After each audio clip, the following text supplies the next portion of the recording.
ओम नमः शिवाय। आपके अपने चैनल शिव भाती 0.2 में आप लोगों का स्वागत है। प्रिय भक्तगण, आज हम आपको एक कथा सुनाने जा रहे हैं जो सुनने मात्र से आपके जीवन में एक नया सवेरा आएगा। तो चलिए कथा को प्रारंभ करते हैं। भगवान शिव माता पार्वती को बताते हैं कि क्यों संतान सुख इंसान को नहीं मिलता। हे देवी, आज के घोर कलयुग में इंसान यह भूल जाता है कि जब उसका समय होता है कि अपने माता पिता की सेवा करने का, तब वह इंसान अपने माता पिता को सुख और सेवा नहीं देता है। लेकिन जब अपना औलाद उसे दुख देता है, तब उसे याद आता है कि हमने भी अपने माता पिता के साथ अच्छा नहीं किया है, और फिर उस समय को सोचकर पछताता है कि काश अगर हमने भी यह किया होता तो यह दिन नहीं देखना पड़ता।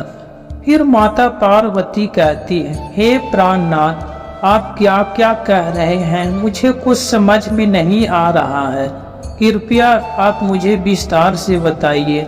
फिर भगवान शिव कहते हैं, हे प्रिय, आज मैं आपको एक कहानी के माध्यम से बताने जा रहा हूँ, कृपया आप इसे ध्यान से सुने। अगर आप यह कहानी सुन रहे हैं तो पूरा सुनिए। इस कथा को आधा अधूरा छोड़कर जाने का गलती मत करिएगा, क्योंकि इस पवित्र कथा को पूरा सुनने से आपके जीवन में एक नया सूर्योदय होगा। इसलिए इस कथा को पूरा सुने। आप शिव भक्त हैं तो भोलेनाथ का नादर ना करें। तो चलिए कहानी प्रारंभ करते हैं। चित्रकूट गांव के निवासी अमरनाथ ने अपने पिता से पढ़ाईगिरी का कौशल सीखा था और एक बढ़ई के रूप में काम करता था। उसका मुख्य काम था इलाके के लोगों के लिए सोफा और पलंग बनाना, जिससे उन्हें अच्छी खासी आय होता था।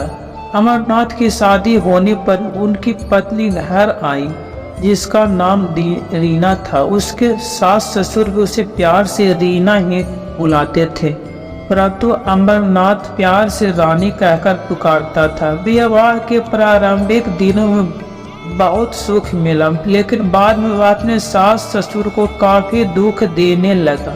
एक दिन जब रीना के ससुर का निधन हो गया, फिर उसके बाद तो वह वास्तव में रानी बन गया। अमरनाथ की आय बहुत अच्छा था और उस आय पर रीना सचमुच में महारानी की तरह राज करता था, अपने शौक पूरे करता था।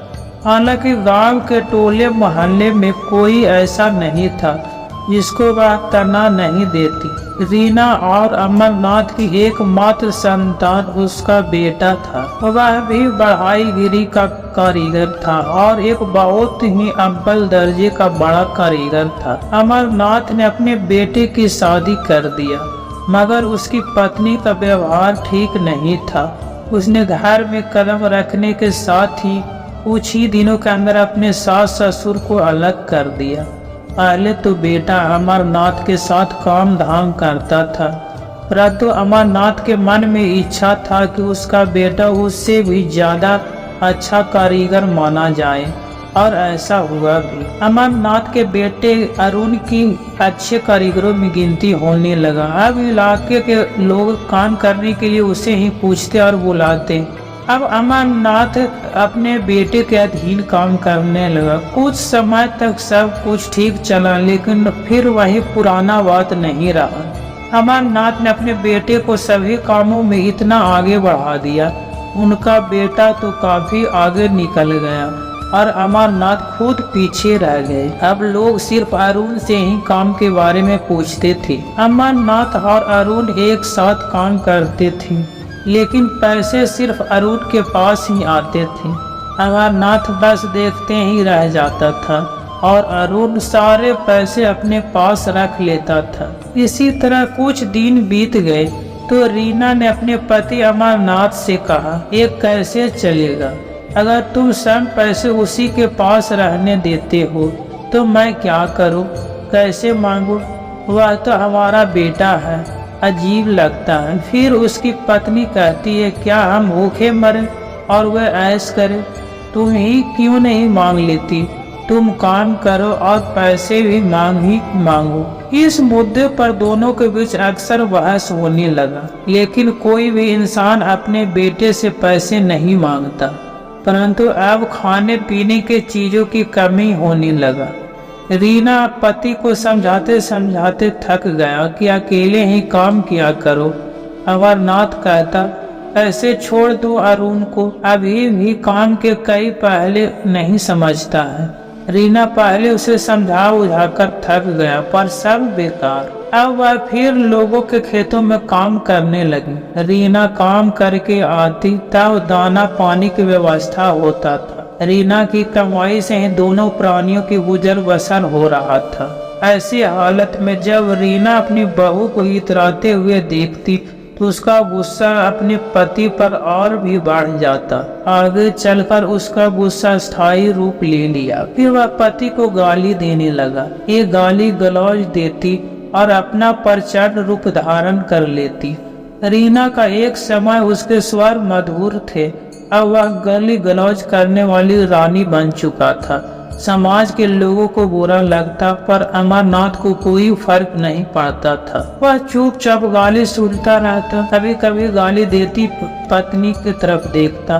फिर अमरनाथ सोचता, आखिर इसको ही खटना पड़ता है। अमरनाथ को भी यह मन में था कि वह अरुण से अपने हिस्से की मजदूरी कैसे मांगे। खुद ही सोचना चाहिए था, पर वह धूर्त था और शातिर भी। उसकी माँ लोगों के खेतों में काम करती थी, मगर उसे दया नहीं आती थी। वह एकदम निर्मोही हो चुका था। समय बीतता गया। रीना दिन प्रतिदिन गली गलौज करके विकराल रूप धारती गई, मगर परिस्थितियों में कोई अंतर नहीं आया। एक दिन की घटना, शाम का समय था। अमरनाथ बेटे के साथ काम करके लौटा, हाथ पैर धोकर बरामदे पर जा रहा था। अचानक गिरने की आवाज सुनते ही रीना दौड़ती हुई आई और देखा कि उसका पति बेहोश होकर गिर पड़ा है। तब तक कई पड़ोसी भी वहां दौड़े आए थे। उन सभी ने मिलकर उसे उठाया और कमरे में बिस्तर पर लिटा दिया। तुरंत डॉक्टर को बुलाया गया। डॉक्टर ने आकर जांच किया और कहा कि उसे लकवा हो गया है, उसे फौरन अस्पताल ले जाने की आवश्यकता है। यह सुनकर सब लोग अरुण की ओर देखने लगे, जिसने कहा, जैसी माँ की इच्छा। फिर रीना यह सुनकर गुस्से से भर गई, लेकिन चुप रही। रीना ने 10 दिनों तक अपने पति का अस्पताल में इलाज करवाया। इस दौरान उसके गहने भी बिक गए। अरुण कभी कभार ही आता था, सिर्फ औपचारिकता पूरा करने के लिए। अमरनाथ पूरी तरह से असहाय था, कोई हरकत नहीं कर पा रहा था, लेकिन कभी कभार बोल लेता था। एक दिन उन्होंने अपनी पत्नी से पूछा, क्या उसने पिछले जन्म में उनका कोई कर्ज लिया था, जो आज मेरी यह दुर्दशा है। यह सुनकर रीना को गहरा दुख हुआ और उसे अपने ससुर की याद आई, जो अपने अंतिम समय में इसी तरह की बातें करते थे। रीना दुखी हो गया और रोने लगा। उसे अपने पति से बहुत प्रेम था। उसने अपनी देखभाल के लिए अपनी देह की भी परवाह नहीं किया, इसीलिए वह दूसरों के खेतों और घरों में काम करता था। उसके दुख का कारण था उसके बेटे की उदंडता, उसका स्वार्थी व्यवहार। बेटे के प्रति क्रोध को पति पर उतारता था। रीना का धीरे धीरे उसके मीठे बोल विषैले हो गए। वह समझ रहा था कि पति को गाली दे रहा है, लेकिन उसका क्रोध इतना भयानक रूप ले चुका था कि वह उसे नियंत्रित नहीं कर पाया। आज वह सभी बातें रीना को दिल को घाव दे रहा था। वह आज अपने दर्द को अपने पति के सामने व्यक्त करना चाहती थी, परंतु अमरनाथ ने उसे कभी वक्त ही नहीं दिया। एक दिन अमरनाथ का देहांत हो गया। उनके बेटे ने उसका श्राद्ध किया और 5 गांवों को दावत दिया। इस दावत से उसका नाम ही नाम हो गया। लेकिन उसे पूछने वाला कौन था कि जब उसके पिता जीवित थे तो उसने उसके लिए क्या किया। लेकिन रीना बस निर्विकार भाव से सब कुछ देखती और सुनती रही। पति को याद कर वह भीतर ही भीतर रोती रही। शायद उसका सजा पूरा हो गया था। रीना पहले ही अपने बहू और बेटे से अलग था। वह अलग ही रहता था। जब बेटे और बहू को उसकी कोई चिंता नहीं था तो दूसरों की क्या बात करे। अब रीना कहीं काम नहीं करती थी। वह शारीरिक और मानसिक रूप से पूरी तरह टूट चुका। जब उसका पेट और मन विचलित होता तो वह भगवान को दोष देने लगता। थक जाने पर सो जाता। लोग कहने लगे कि क्या रीना पागल हो गई है। क्या रीना सच में पागल हो गई थी। वास्तव में उसके मन में अपने बेटे और बहू के प्रति जो आक्रोश था उसे पागल बना दिया था।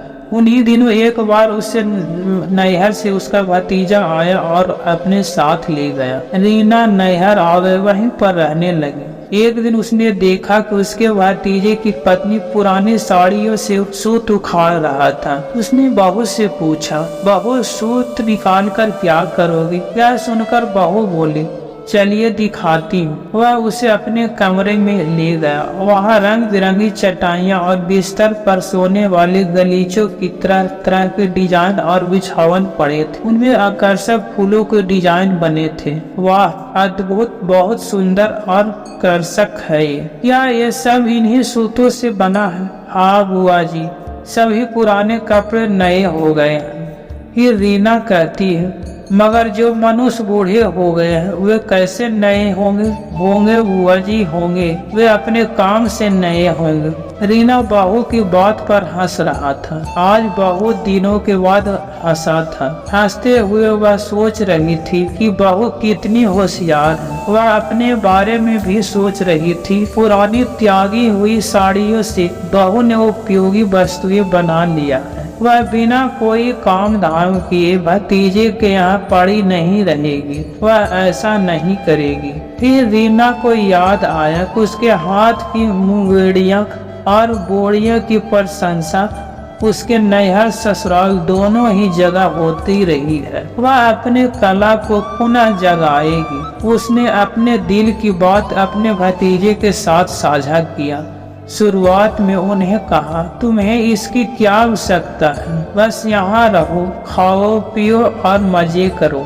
लेकिन रीना ने कहा, नहीं, अगर मैं सिर्फ खाना खाती रहूंगी तो मैं जी नहीं सकूंगी। मुझे काम करने दो। मेरे द्वारा किए गए पाप का पश्चाताप करने दो। तुम लोग मेरे इस काम में मदद करो। रीना के तर्कों को सुनकर भतीजा और बहू मान गए। 1 महीने बाद रीना ने अपने बहू और भतीजे की सहायता से गांव के चौराहे पर एक बड़ा कमरा किराए पर लिया और वहीं अपनी दुकान शुरू किया, जहां वह मुंगेड़ियां और बोड़ियां का व्यापार करता था। इस प्रकार 2 साल बीत गए और उसकी दुकान की चर्चा पूरे इलाके में होने लगी। उसके बनाए उत्पादों की अच्छी बिक्री होता था। अब वह गांव के 4 अन्य महिलाएं भी उसके साथ काम करती थी। ये सभी महिलाएं ही अब उसका परिवार था। एक दिन उसकी दुकान के सामने 2 लोग आकर रुके, जिनमें से एक युवक था।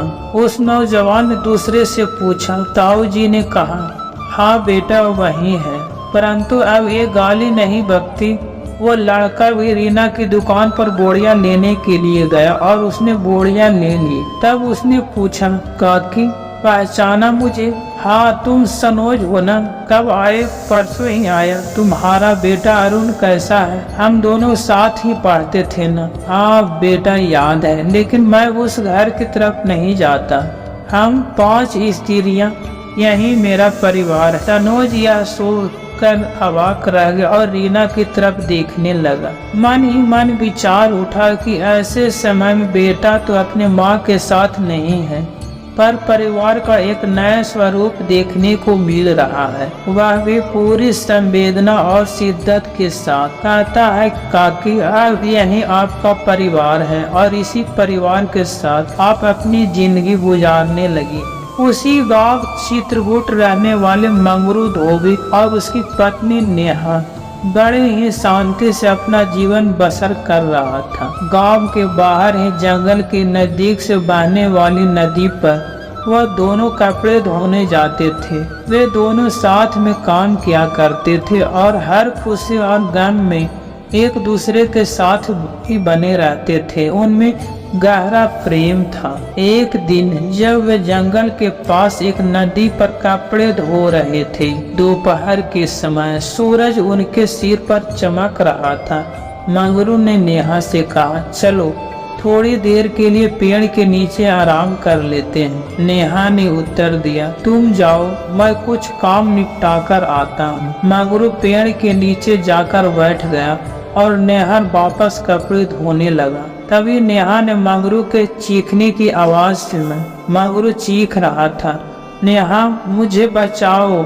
नेहा घबराकर मंगरू की ओर दौड़ा और जब वह पहुंचा तो उसने देखा कि मंगरू के सीने में एक तीर लगा था और खून काफी बह रहा था। नेहा कुछ समझ पाती उससे पहले ही मंगरू की मौत हो गया। धोबिन को यह समझ नहीं आया कि तीर किसने चलाया और कहां से आया। वह अपने पति के शव को उठाकर सीधे राजा के महल में फरियाद करने पहुंच गया। महल के बाहर एक बड़ा घंटा लगा था, इसे बजाकर कोई भी फरियादी अपनी बात राजा तक पहुंचा सकता था। धोबिन नेहा जोर जोर से घंटा बजाने लगा।